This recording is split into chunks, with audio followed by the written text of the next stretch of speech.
Welcome to Hot Pos Unboxed. Today we have the Samfor's ER390 cash register. Great cash register for cafes, hospitality and convenience stores. In the box we have our shiny black ER390M Samfor's cash register. It's worthy to note they do come in black or an off-white colour. Black seems to be the trend of the day. Also inside the box we have a cover, a dustproof cover, which can go over the cash register, our operator and user guide, and a set of keys, and of course a paper roll, which comes with a little black plastic sleeve. First thing we need to do is we're going to pop the cash register roll into the cash register. To do that, we're going to remove the paper cover. We do that by grasping it from the top half here from the back, simply pulling it up and forward, and it lifts out like so.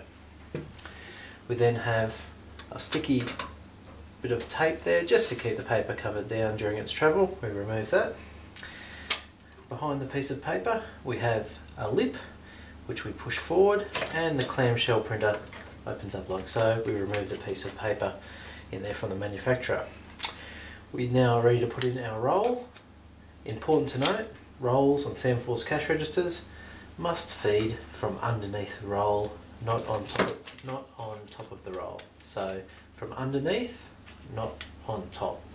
Now the roll simply sits in the bottom of the cradle. There's nothing to feed through. The paper just comes out the top. Again, nothing to feed through. The simple clamshell design allows you to close it like a clamshell and have it pointing out like so. We then replace the paper cover by feeding the paper through the slot. We put the paper cover back on, front first. There's two little lugs going first, and we push and it clips, and we can rip it across the paper teeth like so. Alright, from this position we can actually turn on our cash register. We'll select the C key in our bunch of keys here, as we will be using this for setup and programming shortly. We place the key in the key lock like so. On the right hand side is where our power is for the cash register. I just turn it around like this. We can see the hard on off switch on the right hand side. It's also worthy to note there are two serial ports on the side for RS232 serial devices like barcode scanners and remote printers, which we will talk about shortly. I'm just going to return the cash register to its position, and we can turn on the right hand side on the power switch. Alright, we'll notice the display lights up. We can move our key to the register position. Whenever you unpack a cash register for the first time, you'll notice it says register mode closed on the display. We simply need to log on as a clerk for one time only by pressing the 1 key on the numerical keypad and then pressing the clerk button in the corner here. Receipt prints, and we now have register mode rather than register mode closed. Right from this position, because Samfor's cash registers are set up for Australian GST out of the box, we can start making a sale immediately. For example, we might want to have an item that's worth $5, and we might want to put that against PLU1. PLU is simply an item.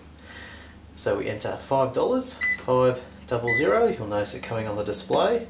You'll also notice I did not use the decimal point. For cash registers, you never use decimal points when entering any amounts. It is simply for programming.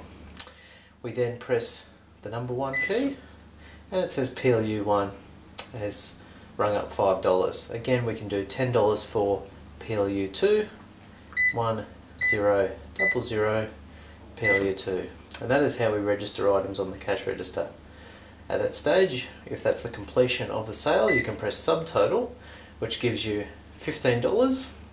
If the customer hands you a $20 note, you simply enter 2000, press cash, the cash drawer opens, and you give the change of $5 to the customer, which is displayed on the screen, and hand them a receipt.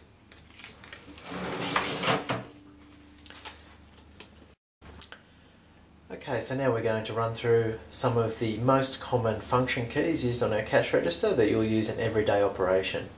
The first one we're going to use is called the error correct key, or error core, as it's listed on the cash register keyboard. The error core simply takes away the last item registration you did. So let's say we ring up $5 to PLU 1 and we quickly realise, oops, that should have gone to PLU 2. So we'll make the error first, $500, $5 to Department 1, quickly realise that should have gone to Department 2, error correct, we'll remove that, and then we can press $5, PLU 2. We can prove that that's only $5 on there by pressing subtotal, and we can see $5. The customer would then give you a $10 note, we would enter $10 and the cash will appear, and $5 change will appear. You can also see on the receipt that there has been $5 taken off PLU 1. The next button is called the void button. Like the error correct, it's used for mistakes, but it's used for any item other than the last item that you rung up. So if we rung up 3 items on the till and we wanted to remove the first one that we entered, we would use the void key. We will do this example using 2 items and removing the first item that we don't need anymore. So we'll do $5 to Department 1,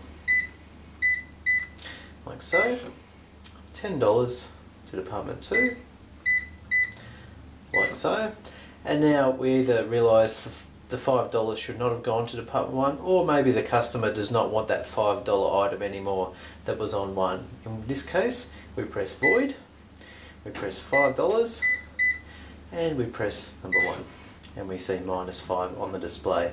Again, subtotal to see the total of the transaction and an amount on cash to finalise. The next button that you'll use a little bit when you start is called the cancel button. This basically gets you out of any position you're in. If you get stuck on the cash register, you'll just clear it out as though it didn't happen and you can start again.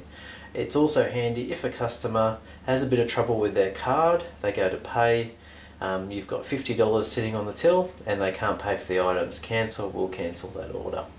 Just to show you how that works, you simply register some items like so. Okay, we have a subtotal of $6. There is some issue and the customer cannot pay for the items. We then just need to press cancel, and a receipt is printed telling you the item was cancelled, and cancel is shown on the display. The other very important key on a cash register is the clear key. This key is used whenever a cash register is beeping at you. A cash register will beep at you if you type something in the wrong sequence. For example, if we simply press the check button, it says warning, sequence error, and clear will clear that noise. Whenever you hear that noise, clear is the button to press. We'll now move to a simple end of day report. The 2 most popular reports are the financial report and the PLU report. The financial report is used for balancing your totals, giving you a total for GST and showing you your total cash in draw. It's used for your reconciliation for your end of day. To do this report, we turn the key to the Z position. On the display it tells us report mode. We simply press 1, then the subtotal button to get our financial report. Of course the drawer opens so you can count your cash and match it up to the cash in D, which is cash in drawer figure. This also shows you your other reconciliation figures for the day. There are many reports available on this cash register. Please consult the manual or the setup guide to get the full complement of reports. The other popular report is the PLU report, which shows you your individual item sales for the day. To get that report, we press 3, then subtotal. And here we have the individual items, the amount we've sold for those items, and the count, the number of the items sold.